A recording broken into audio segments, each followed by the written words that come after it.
বাজিরার পাখি ডিম বাচ্চা কিভাবে করে, কি খাওয়ালে তাদের কাছ থেকে বেশি পরিমাণে ডিম বাচ্চা পাওয়া যাবে, তাদেরকে কিভাবে পেয়ার দিতে হবে, পেয়ার দেওয়ার পরে কি খাবার দাবার দিতে হবে, কি পরিচর্যা নিতে হবে, এই পুরা ব্যাপারটা আজকে আপনাদের মাঝে পুঙ্খানুপুঙ্খভাবে আলোচনা করব, যেটাতে করে আপনারা আপনার বাজরিকার পাখিকে কিভাবে পেয়ার করাবেন, তাদের জোড়া কিভাবে নির্ধারণ করবেন, নর মাদি আছে কিনা বা প্রপারভাবে হয়েছে কিনা, এই পুরো ব্যাপারটাই আপনি এই ভিডিওর মাধ্যমে জানতে পারবেন এবং আপনার বাজিকার কাছ থেকে বেশি পরিমাণে ডিম বাচ্চা আদায় করতে পারবেন। তবে দেরি না করে চলেন শুরু করা যাক। বাজিকার পাখি পালন করার জন্য পরিবেশ খুবই গুরুত্বপূর্ণ।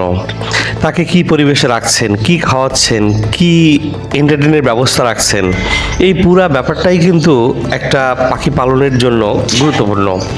আপনি যদি তাকে পর্যাপ্ত স্বাধীনতায় রাখতে পারেন তাহলে কিন্তু তার কাছ থেকে বেশি পরিমাণে ডিম বাচ্চা আদায় করা যেতে পারে। একটা নরমাদি যখন তারা একে অপরের সাথে ক্রস করে এবং ডিম লে করে, তারা প্রত্যেক সময়তেই ভাবে যে আমাদের ডিম থেকে বাচ্চা বের হবে এবং সে বাচ্চাকে তারা লালন পালন করবে।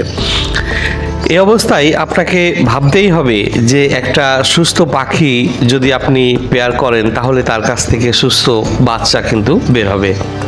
এই জন্য তাকে পর্যাপ্ত পরিমাণে ওষুধ সরবরাহ করতে হবে, তাকে তার বাসস্থানের যে পরিষ্কার পরিচ্ছন্ন সেটা খেয়াল রাখতে হবে, তাকে খাবারের দিকে খেয়াল রাখতে হবে, তার ভিটামিন মিনারেলস প্রোটিন এই সমস্ত বিষয়গুলো তাকে পুঙ্খানুপুঙ্খভাবে দিচ্ছেন কি না সেই বিষয়ে আপনাকে নজরদারিতে রাখতে হবে। যদি কোনো বাচ্চা বড় না হয় তাহলে তাকে কিভাবে ফিডিং করাবেন সে বিষয়েও আপনাকে একটা নলেজ বা একটা ধারণা রাখতে হবে। তবেই আপনি কিন্তু প্রপারভাবে একজন ব্রিডার হয়ে উঠতে পারবেন। তবে পাখি পালনের জন্য আপনি যদি বাজার থেকে একজোড়া পাখি নিয়ে আসেন তাহলে সেই পাখিকে আপনি পর্যায়ক্রমিকভাবে খাবার দাবার দিয়ে এবং তাদেরকে তাদের মতো করে যদি রাখতে পারেন তাহলেই কিন্তু আপনি সেই পাখির কাছ থেকে ভালো মানের ডিম বাচ্চা পাবেন। তবে ডিম বাচ্চা পাওয়ার ক্ষেত্রে খাবার কিন্তু খুবই গুরুত্বপূর্ণ। আপনি স্ক্রিনে দেখতে পাচ্ছেন যে আমরা কি খাবার দাবার আমি আমার বাজিকার পাখিকে প্রোভাইড করতেছি। এই সমস্ত সুষম খাবার যদি আপনি আপনার পাখিকে প্রোভাইড করেন তাহলে আপনার পাখি যেমন খাবে তেমন কিন্তু আপনাকে বেনিফিটও দিবে।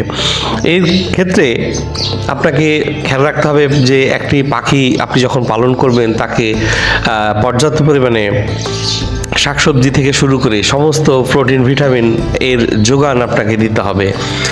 এই পাখিগুলো বনে জঙ্গলে কিন্তু তারা নিজেরাই নিজেদের যে প্রয়োজনীয় তো খাবার দাবার সেগুলো কিন্তু সংগ্রহ করতো, তার মধ্যে কিসের অভাব সেটা কিন্তু বিবেচ্য করে তারা কিন্তু সেই খাবারটা খেয়ে তাদের মধ্যে যে সমস্যা বা তাদের মধ্যে যে খাংতি সেটা কিন্তু সে পূর্ণ করতো।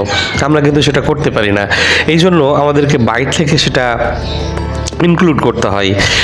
এই ইনক্লুড বিষয়টাই হচ্ছে খুব গুরুত্বপূর্ণ যে আপনি আপনার পাখিকে কি খাবার দাবার খাওয়াবেন, কি খাওয়ালে আপনার পাখি ভালো থাকবে, কি খাওয়ালে আপনার পাখি প্রচুর পরিমাণে ডিম বাচ্চা করবে।